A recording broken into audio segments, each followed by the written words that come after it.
Good morning, Greater Piney Grove family.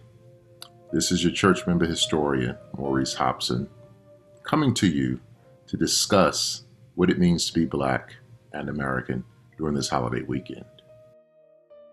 I come to you today dressed in the colors of Pan-Africanism of red, black, and green.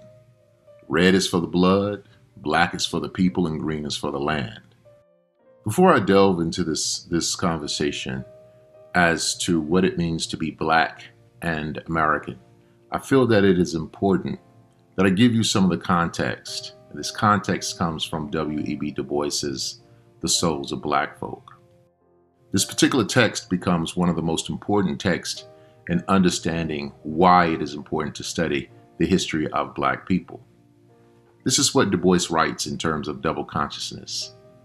After the Egyptian and Indian, the Greek and Roman, the Teuton and Mongolian, the Negro is sort of a seventh son, born with a veil, and gifted with a second sight in this American world, a world which yields him no true self-consciousness, but only lets him see himself through the revelation of the other world. It is a peculiar sensation, this double consciousness, this sense of always looking at oneself through the eyes of others, of measuring one's soul by the tape of a world that looks on in amused contempt and pity. One ever feels his two-ness, an American, a Negro, or a Black American. Two souls, two thoughts, two unreconciled strivings, two warring ideals in one dark body, whose dog strength alone keeps it from being torn asunder. The history of Black America is the history of this strife, this longing to attain self-conscious manhood, to merge his double self into a better and truer self. In this merging, he wishes neither the older selves to be lost. He would not Africanize America, for America has too much to teach the world in Africa. He would not bleach his Black soul in a flood of white Americanism, for he knows that the Black world, or that Black blood, has a message for the world. He simply wishes to make it possible for a man to be both an African and an American, without being cursed and spat upon by his fellows, without having the door of opportunity closed roughly in his face. This morning for you, I will discuss the meanings of the 4th of July to Black America, the meaning of Emancipation Day, which is January 1st, 1863, and the need and understanding of Juneteenth, and why all three of these events are extremely important to be recognized within the Black experience in the United States. Many of us have heard the story of the founding of the United States, but we've been fed a narrative that is not necessarily accurate. The most important thing that we should know and understand is that 100 years before the United States declared itself as an independent nation from the British Crown, in 1676, there was a rebellion that took place called Baker's Rebellion. Basically what it was is that poor whites and Black folk who were in the colony of Virginia had caucused up to wage war and economic warfare against the white ruling class. Once that rebellion was put down by the white ruling class, race, or the idea of racism, was codified into law.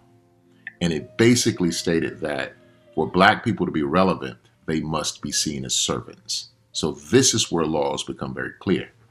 100 years later, when the 13 colonies decide that they were going to break away from the British Crown, the interesting thing about it is from Massachusetts all the way down to Georgia, there were 13 different colonies, 13 different state constitutions. There was no collective idea on who this particular group of people were. However, one of the things that they had in common was that the British Crown was taxing them with no representation. So as a result of that, when this nation's founding fathers came together and Thomas Jefferson wrote the American Constitution, for which he is the chief architect for, it was done so under the auspices of this nation becoming free, but they needed a free labor source to be able to buy their way into freedom. And this is where Black Americans become extremely prevalent. Of course, in the American Revolution, Black soldiers fought in that war. They saw this particular nation as being their home. But part of the problem with it is that after the United States declares its independence, and 12 years later, once you have the creation of the American Constitution, is when we begin to see the watershed moment as to what would be the plight of Black Americans. And so as a result of that, once the U.S. is able to codify things into law, it becomes very clear that the idea or the status of Black Americans was unclear. And that was done by design, because this nation knew that if it was going to thrive, that it was need a free labor force. Thus, the 4th of July means something in the American context, but what does it mean for Africans? What does it mean for Black Americans? Shortly after the U.S. Constitution is put as the document that governed the laws of the land, what became very clear is that slavery, or the transportation of enslaved Africans, was going to be the financial foundation for this nation. And so what happens is the southern states, after the founding of the United States, such as Georgia, the Carolinas, with the addition of places like Alabama and Mississippi, began to notice and understand that the major cash crop was that of cotton. And so what happens is we see an expansion of the United States that goes west, and cotton becomes king. This is where we see the largest influx of Africans that are brought to this country. But what we also see here are a set of laws that are created to basically keep those African descended people oppressed. All of this comes to a head between 1861 and 1865, when the United States is involved in the American Civil War. It is during this time that President Abraham Lincoln decides that he is going to exact the Emancipation Proclamation, which was an executive order that stated that Black people who were held in places or held in areas of the nation that were in rebellion, meaning the southern states, would be free. Now, oftentimes, Abraham Lincoln had been presented as a president that loved Black people, but the truth of the matter is that the Emancipation Proclamation was a war measure.